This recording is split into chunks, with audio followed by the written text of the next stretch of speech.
It wasn't on the show notes. Yeah, definitely not on the notes right here. But I mean, it's something that like I actually am so excited about the proposition of, because I've just been so heavily involved in this conversation for a very long time, and nobody else has seemed to care. And now all of a sudden, it feels like there's a shift. Or am I just making that up?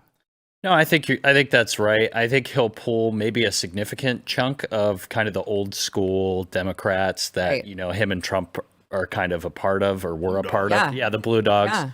Yeah. I saw at RFK after Trump's McDonald visit, the viral meme, RFK said, listen, Americans can go and have a burger and fries.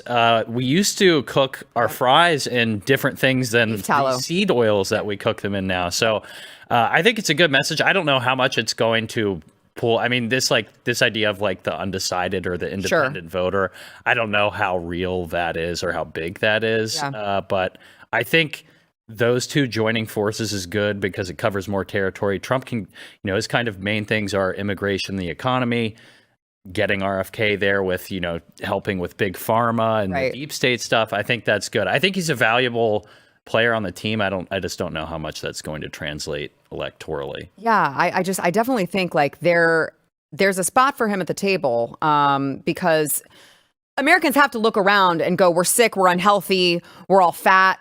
He's saying that they're poisoning our food. Hey, wouldn't it be cool if we could get a president that would get us back on track? Maybe he tweets mean things. I don't know. But if he tweets mean things and he's also bringing in people who could substantially change the health of this country, maybe I can overlook the mean tweets. Yeah, that was the question that we were trying to answer when he gave the initial endorsement, right, to Trump. I remember being here live when we watched it. And it was like, it's hard to gauge, right? It's like how many of these people that may have been supporters of RFK Jr. or just maybe care about some of the topics that he discussed would, he's throwing his vote in support behind Donald Trump. That means that I am going to do it. Right. And honestly, I don't have an answer. What I can say is that the American people do seem to be a little more conscious of the, like just health in general, right? You see a lot more people going to farmers markets nowadays. Yeah, you see that. You see like fitness being obviously prioritized a lot more with like growth of social media and how that's kind of that landscape is changing. Well, now,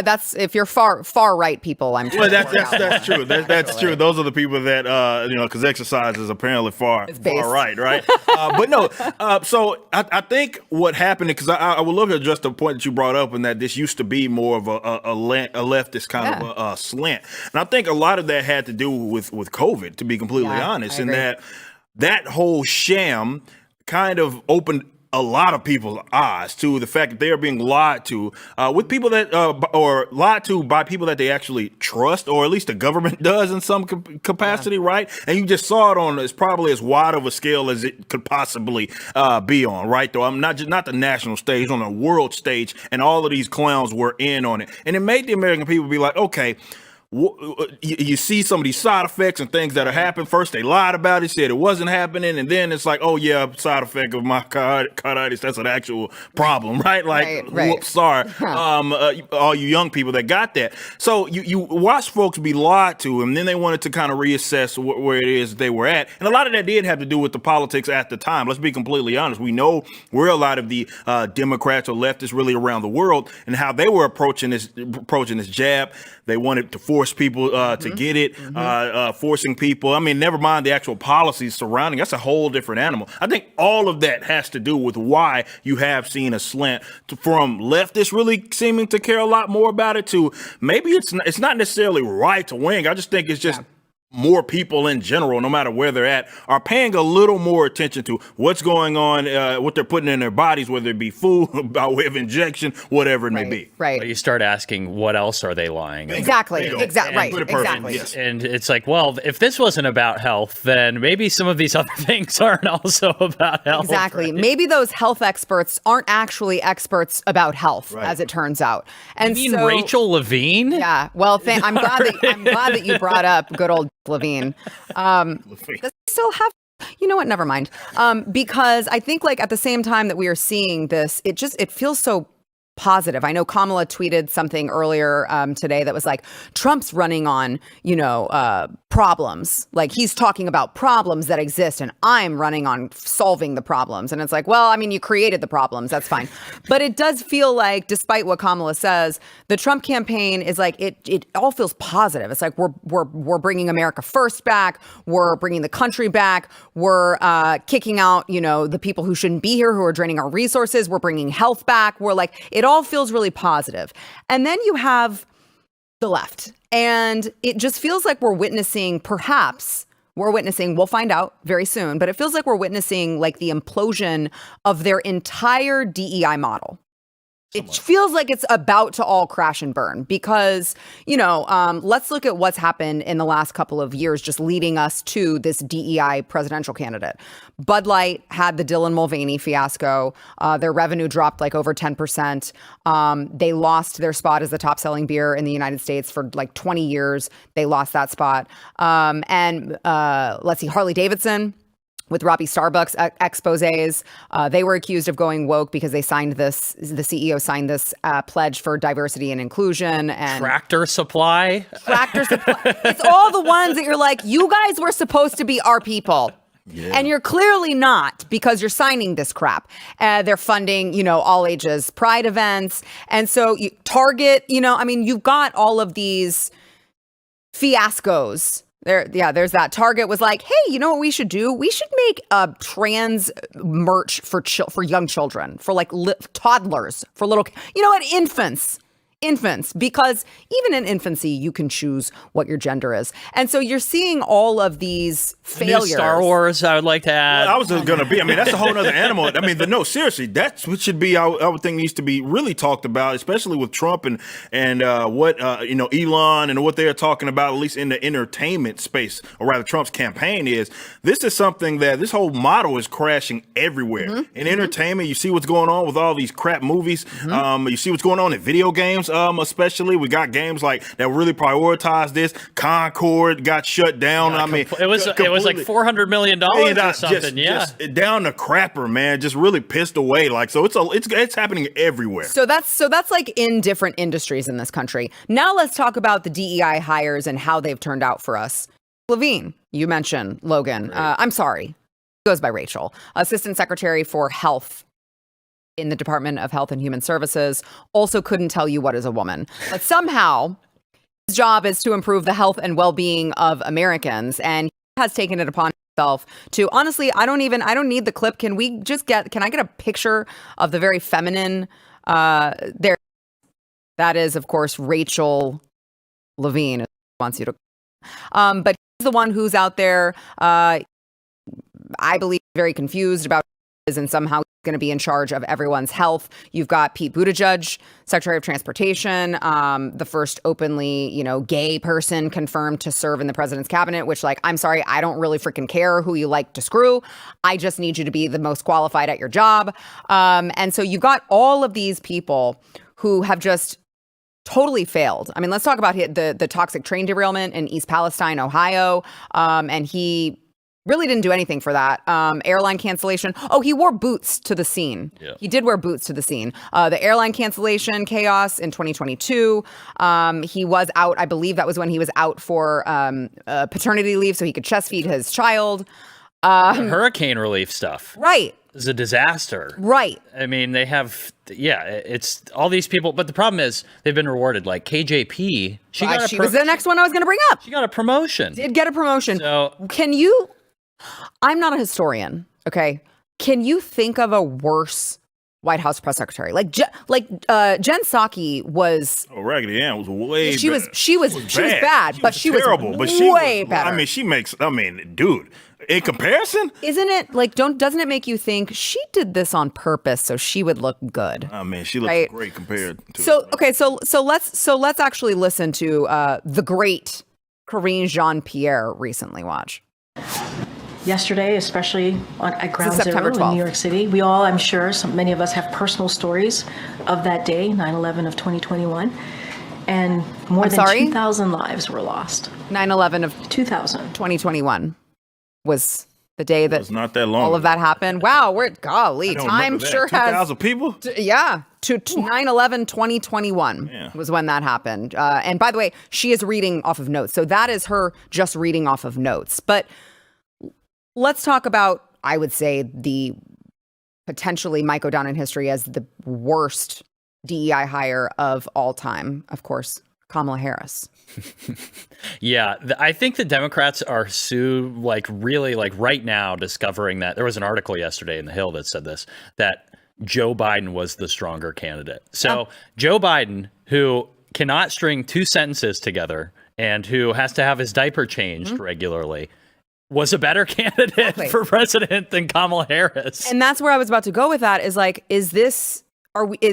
once we can move on from this election, and if what I obviously hope to be the case is that Donald Trump secures a victory, can we stop talking about DEI? Can we just all agree that was a terrible, terrible experiment? It failed America miserably. And can we just move on and go back to meritocracy? Because if the Hill is even willing to admit Joe Biden was better, Joe Biden is a vegetable. Joe Biden has no idea what's going on probably 90% of the time. Very true. And the Hill is going out there and saying, actually, maybe we made a mistake with Kamala. Yeah, it's these people hype themselves up or these policies up as if they are going to get a result that they were never going to get in the first place. But this is the danger of that I hate to use the term echo chambers thrown out there so often, but I know we always try to default towards the more nefarious things that are being done because of people that are funded. So people are going to discuss BlackRock and Vanguard and all these people who subsidize these terrible ideas. And that's not to say that isn't a factor, but I think people also undermine the general stupidity of these people and how they actually believe that something is going to be better because you put different types of people in it. And this is why it is so heavily adopted. If you actually sit down and have a conversation with these nitwits, you'll find that they aren't very smart people, but they are very grounded in their beliefs. They believe in the guy that is DEI or DIE, as we call it, because that's essentially what you're doing to your company. First, it started with these fake kind of consulting kind of companies that were doing all this. So you get these external companies that will come in, and then they would they would say, hey, you need to diversify your company. It's going to increase sales by X amount of dollars and whatever. Oh, we'll bring you in, come make sure that everything is good. Well, now it's to the point to where pretty much every company seems to have it embedded within their company now to where they have these actual departments, right, that are within their companies, fake ass jobs, the head of diversity and whatever. It's fake. That stuff is not real. There's no true demand, but they actually believe it. Now, thankfully, it's the mega corporations that are adopting this because we're seeing them lose millions of dollars doing this. We see what's going on with Disney over the last years, especially in entertainment. They have pledged that, and it's come to bite them in the ass. The problem with stuff like that is that it's in development for so long that while, we can sit up here and admit, let's say even America, because I know we use terms like peak woke, at least if you're on our corner of the internet, and if we've hit it, I think it'll get worse before it gets better because, you look at a movie, for example. These things don't get developed in a year, right? We're talking 5, 6. So there's movies and video games and all sorts of media and projects. And because they're mammoths, they're huge, they can't pivot from those. Those are going to drop, right? Those are going to come out. So I don't think we're on the other side of this quite yet. Even if we accepted that today, okay, this was an utter failure, you're still going to get a lot more of it. Right. Well, it's slowly, I think it's slowly coming apart, like he said, but I don't think we've seen the end of it, but it is, we've seen it start to crumble a little bit. Like yesterday or the day before, you sent me a text about Tucker's new nicotine pouch company because Philip Morris, the people who make Zyn, are big Democrat donors. So I think a lot of people are just on our side are just going to start taking things into their own hands. As they should. Say, my choices are I can vote with my dollar. I can show my support with my dollars and reallocating those away from people and companies that hate you and putting them into companies that like you and your values. Which I would just like to point out, I did send that to Logan and I was like, I'm a big Zyn supporter. Yeah, I get it. Yeah, I was like, Are you a true patriot, Logan? Are you? And he did tell me that he had already placed his first order, I believe is what you said. I signed up. They launch in November. Okay. That's So confirmed, Logan is a true patriot, which obviously we already knew. Yes. Okay, so I want to play what I would call one of the most compelling reasons to vote for Donald Trump, which is, let's listen to this montage of Kamala, and you tell me, can you deal with this for 4 years? Poor hubby. Poor hubby. Not.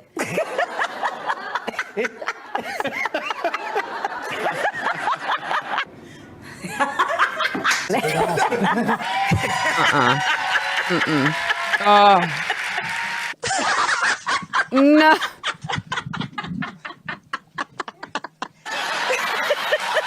I can't. No. So like, I'm jumping off a bridge if I have to listen to that for 4 years. I'm just gone. it's a wicked witch. Goodbye, cruel world. I'm done. You're telling me that woman right there is hemorrhaging support from male voters? It's a shocker. What are you talking about? That doesn't seem genuine to you? Oh, man, she's a cackler, man, for sure. She is always laughing about something, but she doesn't come. No, not about something. About everything. Yeah, that's true. That is true. But no, she's like, I don't know. I think we talked about it earlier this week, or maybe it was last week, where, it was last week, where we talked about just how obviously she doesn't feel genuine, but now that whole entire base with Democrats have somehow made Republicans more appealing to the common man, which was that was their one advantage, if they had any, was that. This is why they invested so much in like schools and entertainment and all that. But with the candidate that they put forth, in her, and she comes off as so just disingenuous, that now in comparison, Trump seems like just an honest guy, which is amazing. That goes to show just how bad she actually is, that she completely flipped that for years. I mean, decades. That has been the advantage that the Democrats have had, and they don't have it anymore. I'll take it. All right, I'll take it. I will rake that right in. Okay, we got to take a quick break. We'll be back with more, but we want to thank our sponsor, Relief Factor. So Relief Factor is there for those of you who live in constant pain. You think that's just your life now. It doesn't have to be. It's all natural. So it was developed by doctors who were tired, I think, of giving their patients something that would make them feel loopy. It's like, yeah, you can get out of pain if you take this pain pill, but you also can't operate heavy machinery. You can't drink alcohol. You can't drive. You can't, that's not a good thing. Okay, so try Relief Factor if you're living in constant pain. What Relief Factor is an all-natural anti-inflammatory. It targets the inflammation in your body, which is, of course, the root cause of your pain. So you can actually address the root cause. It can completely eliminate your pain, which would be life-changing. Go to their website, relieffactor.com. They've got a 3-week quick start for $19.95. 70% of the people who order that go on to keep ordering more. It's working for that many people, so the odds are in your favor. It is relieffactor.com. That is relieffactor.com.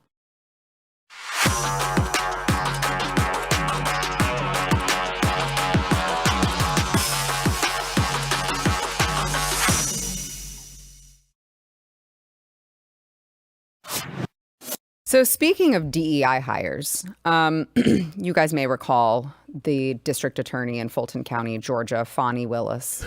She likes to be called Fani. I think that's far too fancy for her. So I'm just going to call her Fani.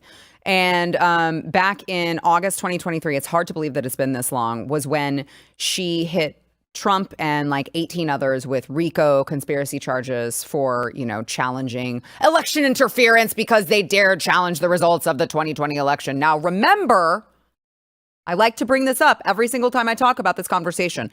This was a conversation that Donald Trump had with officials in the state of Georgia, in which he did not say, make votes up. He didn't say switch votes. He didn't say fill in a different bubble. He didn't say that. He said, I know there was fraud based off of X, Y, and Z, so go find it. I know it exists. Go find it. If you go look through these ballots, you will find it. And we only need to find a couple because it was not that significant of a lead. So that, they say, was election interference because you're not allowed to question any sort of election results apparently these days. And so within this whole saga, which has completely crashed and burned, you guys were, it was like a year ago that we were like, holy crap, how does Donald Trump not end up in prison for all? They're clearly engaging in all sorts of lawfare and just throw shit at the wall and see what sticks. And all of it has just been imploding around us. Well, the latest is that the former lead prosecutor in this case, of course, Fani Willis's lover, Nathan Wade, is now admitting in congressional testimony that he met with the Biden-Harris White House during the prosecution of Donald Trump, that Fani Willis basically had already pre-decided that she was going to go after Donald Trump before she was even sworn in. And when they asked him, okay, you have here in your own invoices that you met with the Biden-Harris administration. Was that in person or remote? His answer to that was, I don't recall. Bro, you don't recall if you're on a Zoom with someone or in front of their face. You don't recall if you travel to potentially to DC to go meet with, like, you don't recall if that was remote or in person. He doesn't recall. In fact, he didn't recall a lot of questions that he was asked, but it's particularly interesting that she already knew she was going to do this, and they're meeting with White House officials. Now, what possible reason would they have to meet with White House officials for a Fulton County DA case? Probably just grabbing some coffee and a chat. Well, it was so insignificant that he didn't even remember where the chat took place. Yeah, nothing related to Trump. No, it was not like all this was planned. It's not like it was planned that you have a higher ranking DOJ official who leaves abruptly and ends up in Alvin Bragg's office. Yep. That's not, come on. That's just coincidence that all these coincidental things are happening. Yeah, it's weird. And they always happen in one direction, too. So it never happens to the other side. It only happens to ours. I think that, there is still a lot riding on this election. I know you said stuff's imploding, and for now, it looks like it has. But they, make no mistake, they desperately still want to see Trump in prison. They want to send him to prison. Yes. And they also will lie, cheat, and steal to win the election. Yes, they will. So I'm not... It's not in the bag. I'm not trying to say that. They will, and we need to make it too big to rig. I'm early voting this week, but that is today. Good. But that is still something that is relevant to this election. And I there was a clip of Biden, I think last week, where he was saying, "I'm really excited to see that sentencing of Trump in his case." So I think that's kind of their last hope. But we need to win to make sure that they cannot throw him behind bars. Yeah, exactly. Yeah, I mean, you bring up a great point, because if he doesn't win, that will for sure give them every incentive to like throw everything they can at him. Because not just him, but Elon Musk too. He was so true. It was so true whenever Elon was talking to Tucker, and he's like, "If Donald Trump doesn't win, I'm going to jail. They're gonna put me in prison. They're gonna find they're gonna find a crime. He's the next man up, right? Yeah. So it's like they have these two mammoths. One's running for president, and one obviously isn't, though he's technically campaigning for him.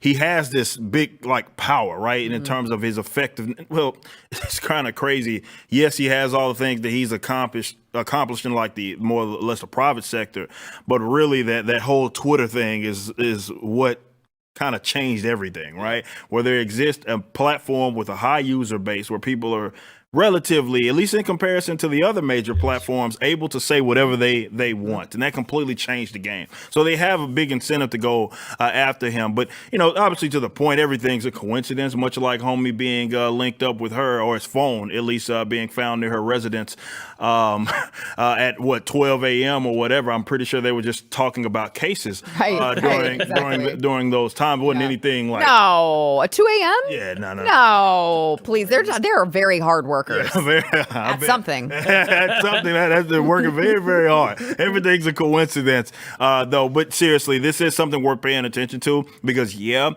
way that I see it, and not just with this case, with anything else that they're trying to throw at them, he's going to have to win in order for him to be able to deflect any of that, because they're going to try to destroy that man if he doesn't win. And again, they have every incentive to. It's like, okay, we won this part. Obviously, he's not going to run again, so we need to end him. We want everybody demoralized. This is what they truly are going to seek. So it's going to be very interesting. Yeah, I was just looking. It says, let's see, FoxNews.com.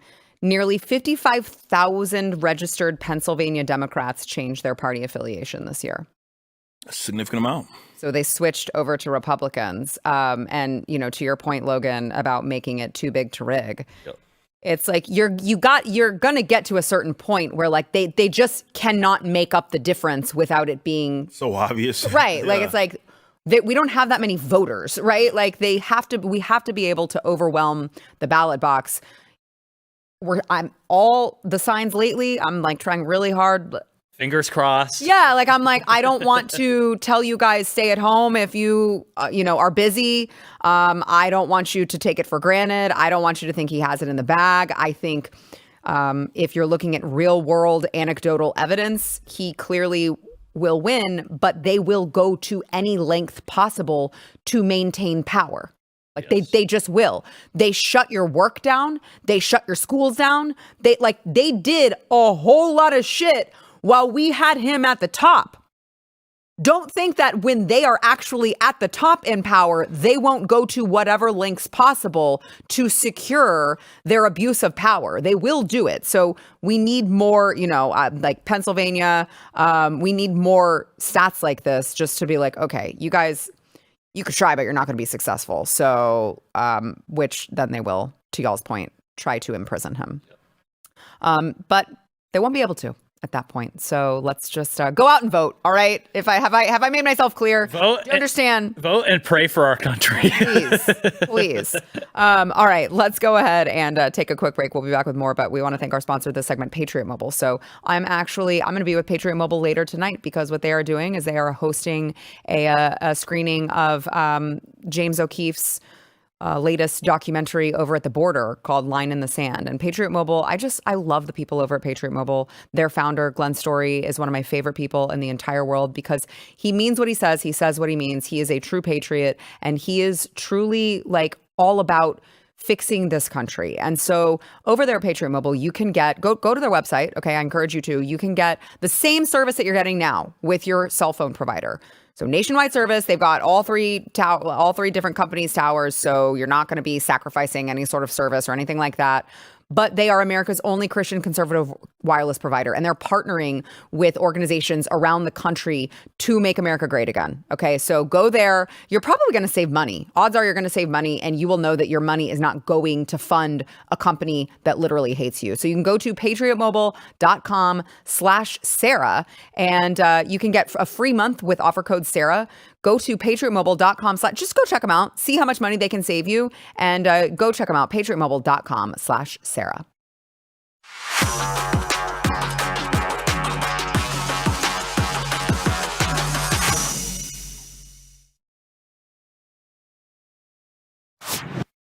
So earlier this afternoon, I saw a clip. Now, the clip was... The headline for the clip, before I play the clip, the headline for the clip was, it's about Elon Musk. And it was very much trying to make Elon Musk out to be evil, which we just talked about earlier. It's just like, oh, Elon Musk is now the devil because he dared get involved in elections. And I want to play the clip here, and then I want to tell you what the headline was that I read. Here is Elon Musk answering a question in regards to starting a family. Watch. What key advice would you give to the younger generation wanting to start a family? My advice regarding starting a family is start immediately. Yeah. I think people worry too much about having kids, and sometimes it's difficult to make ends meet and whatnot. But honestly, there's really no time like the present. Just have kids. You won't be sorry. It'll work out. So the headline was, world's richest man, Elon Musk, says people should relax about the costs and just have kids. It'll work out. Okay, but have you seen our repopulation rates? We really need to be having more children. You heard Bill Clinton up there stumping for Kamala and accidentally saying the quiet parts out loud where he's like, yeah, would Americans still be alive if Kamala wasn't the border czar and letting in millions of illegals? Technically, yes. But here's why it's good. Yeah. Because we need to repopulate our country, and that's why we're bringing these people over to do the jobs that Americans won't do. And so I know that he's going to get hit for this, but when has that not been proven to be true? People were having kids during the Great Depression. People have been having kids this entire time. It's literally never going to be the perfect time to have a child. And I say this as someone who birthed a child in September of 2020. Okay, so that entire time that I was pregnant in 2020, we're like, well, if we had this to plan over again, we probably would not have done it like this, because you can do the math, and we didn't know about this whenever he initially was conceived. But that's kind of the point, right? It's never going to be the perfect time to have a child. And I can say this as someone who, honest to God, Stephen can confirm if he wants to or not, but we had a conversation where it was like, okay, well, I mean, we're both getting older. If we're going to do it, we should do it now, right? Let's do it now. But then if we would have waited a couple months later, COVID would have hit, and we would have said, okay, all right, hold on. We gotta pump the brakes.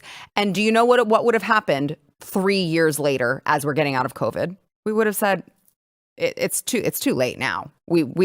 I have a child that we wouldn't have had if we would have tried to plan it all out like that accordingly, and we would have been a couple months late. So it's like, I understand times are tough. Things happen. Things get shut down. I was sitting there homeschooling my older son because I wasn't going to put a mask on him while I had a newborn that was screaming, and none of that was in the plan. But it's never a perfect time. Everyone you make it work. Yeah. That's how it's been throughout the entirety of history. And you have an entire party seemingly who just wants to die out. It's crazy to me. Well, I don't think they want to die out. They sell the messaging to their voters that we should abort as many babies as possible, but they rely on converting yours. Well, that's fair. That's fair. How but they're telling their people not to get pregnant either, because it contributes to like climate change or something. Yes, yeah, and that's what I mean. It's kind of what Elon says, where I think this is one of the better points he makes, but that it's really about the real fight is between people who are pro-human and people who are anti-human. And the left has kind of gone full anti-human over the past few years, shutting people in their houses, closing churches. Right. I mean, my gosh, what purpose would you have for closing a church other than if you just hated humanity? Right. And so, yeah, I don't have kids yet. I plan to. I'm getting married in December, so hopefully, we're so excited for you. Lord willing, we will start that process soon. But my sister's she's about to have her second one, and I think that is a good message. And also, we need illegals here to come and help our population replacement rates. No, we don't. To do the jobs Americans won't do.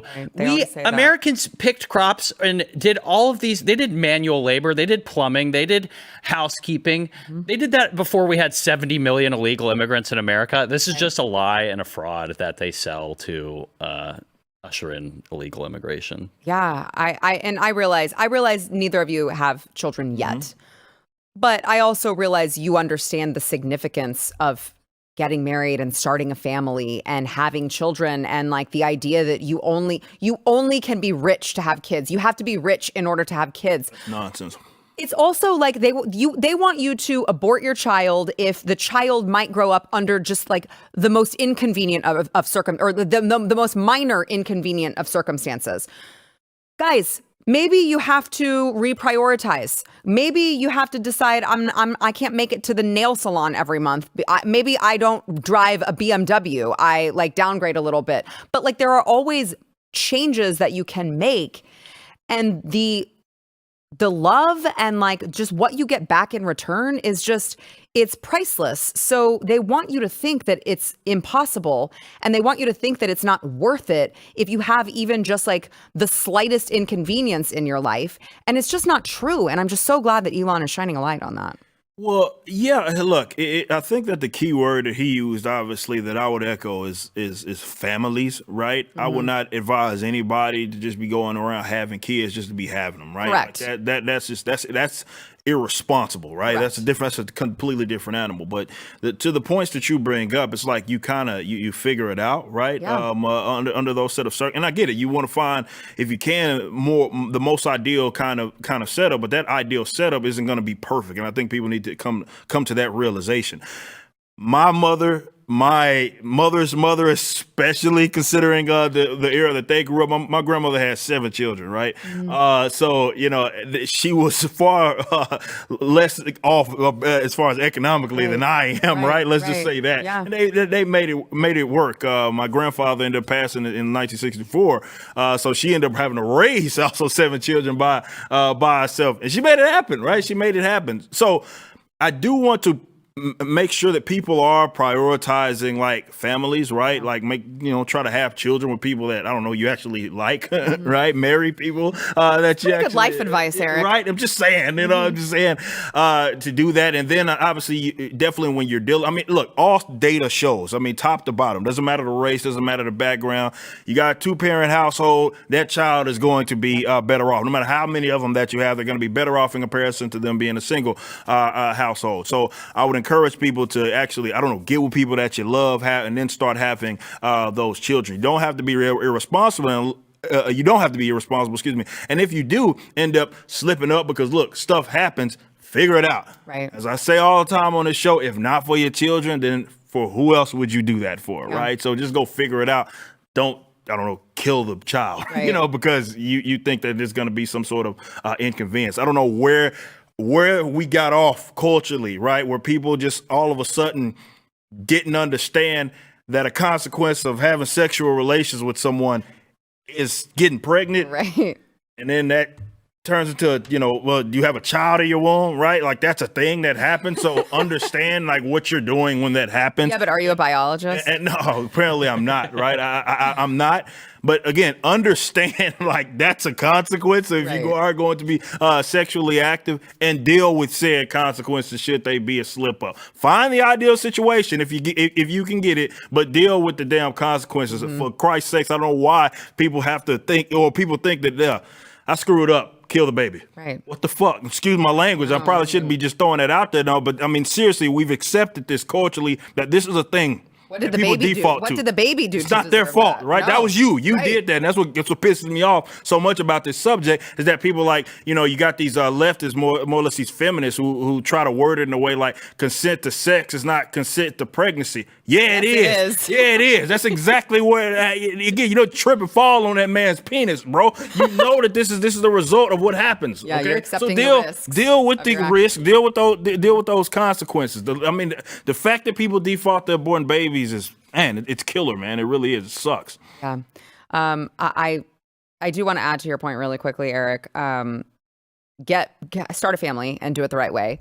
Sometimes things happen and you started it the right way and it, like, for whatever reason, you find yourself. That's how it happened with me, right? Yeah. My mother and father were together, then they weren't. Right. Happens. However, I can almost, I don't know, but I can almost promise you that none of those people who find themselves in that situation are like, well, I wish that I hadn't had this kid. I don't know anyone who would say that. So it's nothing to be ashamed of, but like, please, honestly, my greatest message to you guys, if you're watching this show, then you are very based. Please have as many children as possible, because the left is not. And I feel like if we can survive the decrease in repopulation, we could just like repopulate the earth with little based babies. Yep. Wouldn't that be epic? So I'm calling on you gentlemen to have at least 2. Okay. That's fair enough. At least 2. Fair enough. One for each of you. One for each of you and your wife. My fiance and I want 4. So I don't know if that's going to happen. But. Listen, I highly encourage it. Not for me, but for you. I'm at my max with 2. I'm like, I don't know how people do it with 3, 4, 5. Our friend Matt Marsden has like 1 billion. He has like 9, and I'm like, how do you remember all their names? I get mine confused all the time, and I only have 2. All right, we got to take a quick break. We'll be right back.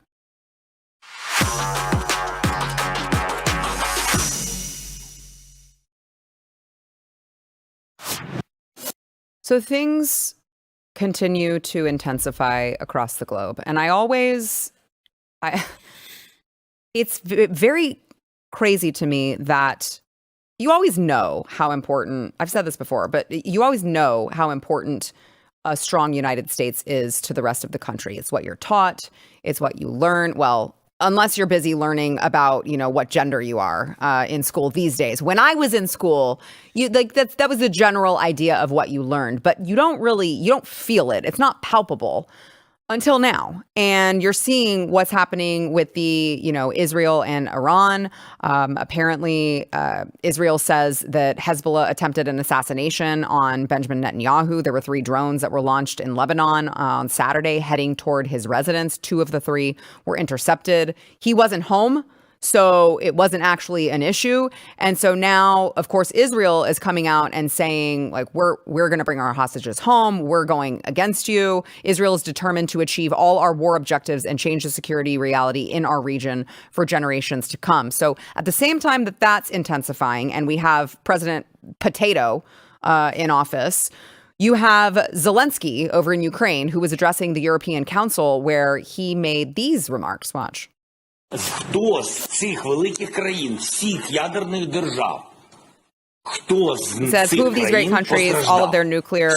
Ні. Yeah, I lost that one. Україна. Хто віддав ядерну зброю? Всі. Who gave nuclear weapons? All, no one. Who? Ukraine.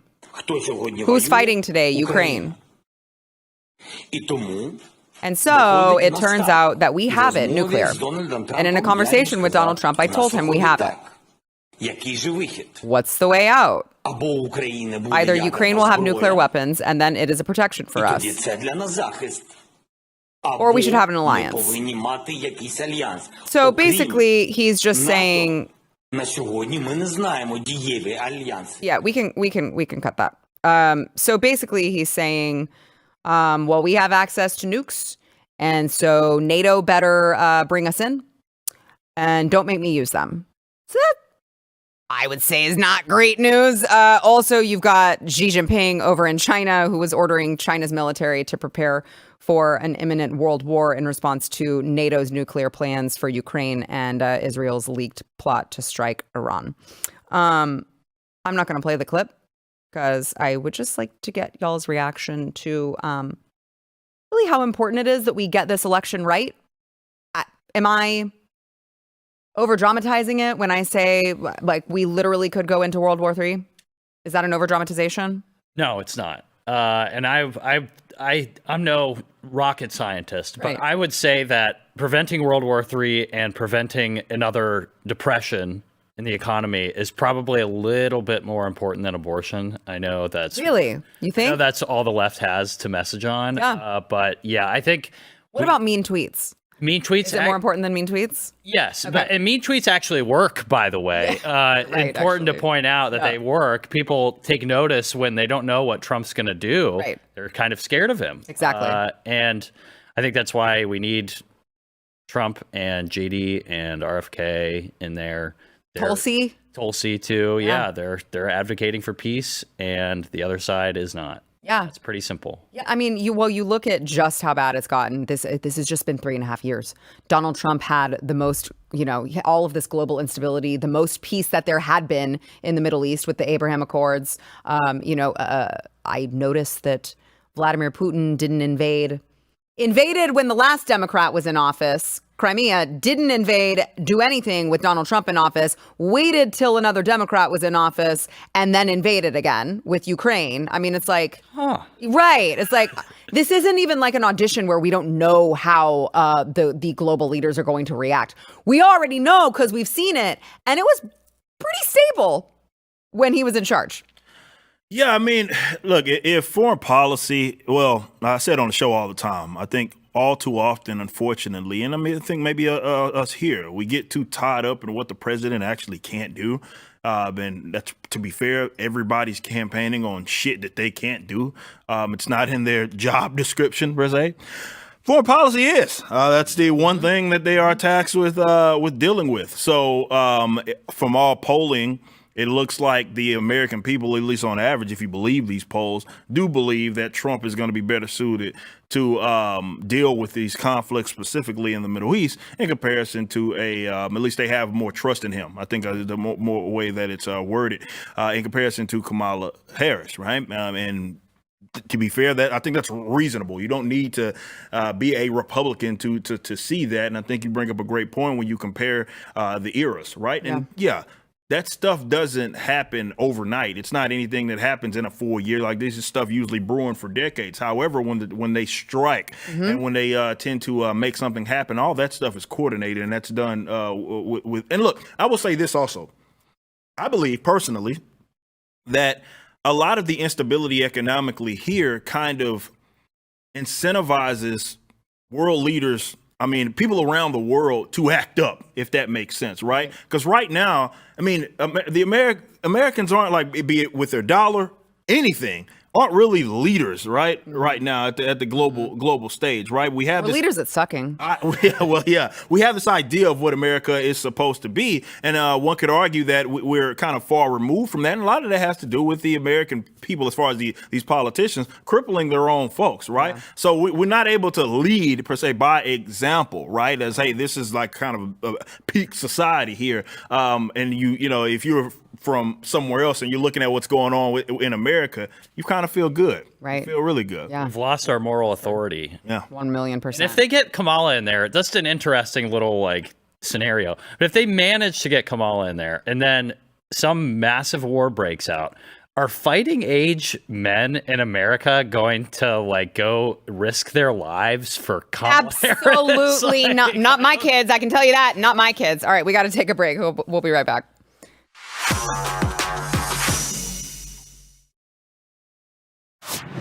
All right, before we go, guys, check out what Tim Walz said about Elon Musk. Elon's on that stage, jumping around, skipping like a dipshit on these things. You know it. Says Mr. Jazz Hands. Yeah. Mr. Jazz Hands wants to talk about someone else's, stance on stage. I don't know. You could try not being gay. He's not one to talk about that. Right, no, that would be hot meat kettle, sir. Have you seen the way you conduct yourself? Maybe you should stop. Thanks, guys.